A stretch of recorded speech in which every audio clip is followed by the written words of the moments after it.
Veamos algunas y regresemos un poco al Congreso de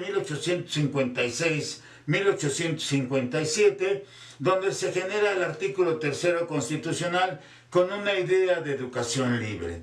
Es bajo la presidencia de Ignacio Comonfort que se da a conocer el texto constitucional, y en ella el tercero se redacta de una manera en que se dice que la enseñanza es libre. Este concepto es contundente: la enseñanza es libre y la ley determinará qué profesiones necesitan título para su ejercicio y con qué requisitos se deben expedir. Dos cuestiones: educación libre y títulos que se requieren para el trabajo. En este caso, vendrá la guerra de 3 años y la invasión francesa, que desprenderá la presencia de Maximiliano de Habsburgo en la naciente nación mexicana. Así, esa etapa señalada de 1856 a 1867 se observa con la creación de aspectos normativos que darán seguridad a que el Estado atienda a la educación, a su gratuidad, concepto central, a su laicismo, concepto central, en los planteles oficiales desprendidos de la ley juarista de instrucción pública de 1867. Durante el gobierno de Benito Juárez, en la etapa conocida como la Restauración de la República, el positivismo va a colocar sus bases a lograrse la fundación de la Escuela Nacional Preparatoria. Y podemos observar entonces un sistema educativo que exigía alfabetizar a la población que se aleja del control de la Iglesia Católica. El acceso a la escuela estaba abierto para todos, independientemente de clases sociales.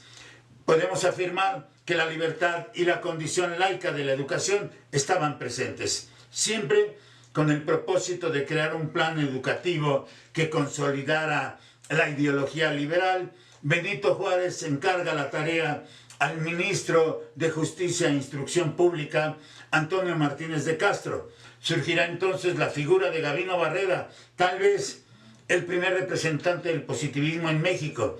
Será en diciembre de 1867 cuando quede elaborada la Ley Orgánica de Instrucción Pública, desde la cual se organizará a la educación pública. No olvidemos que para este momento las leyes de reforma tienen cuando menos 6 años de haberse promulgado y se enlazan las características desde entonces: laico, gratuito, obligatorio. Así, la política educativa unía a la teoría pedagógica y al sistema educativo público. El impacto de Benito Juárez en la educación se verá en el Porfiriato, cuando surjan las escuelas normales y la teoría y métodos pedagógicos se den a conocer con mucha fuerza, haciendo del último tercio del siglo XIX un siglo de mucha actividad educativa.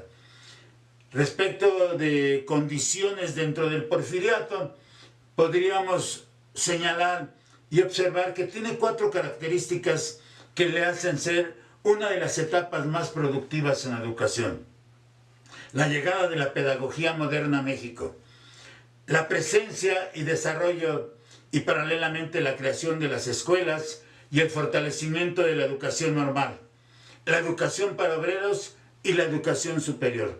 4 aspectos que sin duda dieron una orientación, podríamos decir la actual, moderna y de avanzada, a la educación mexicana.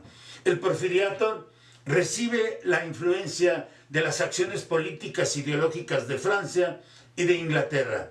Por la primera, es decir, por Francia, la igualdad para recibir educación como un derecho.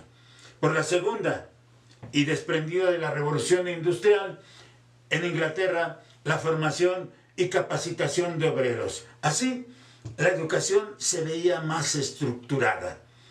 A ello habría que agregar la presencia no solamente de los pedagogos teóricos, sino de los maestros prácticos y generadores de nuevas tendencias en educación.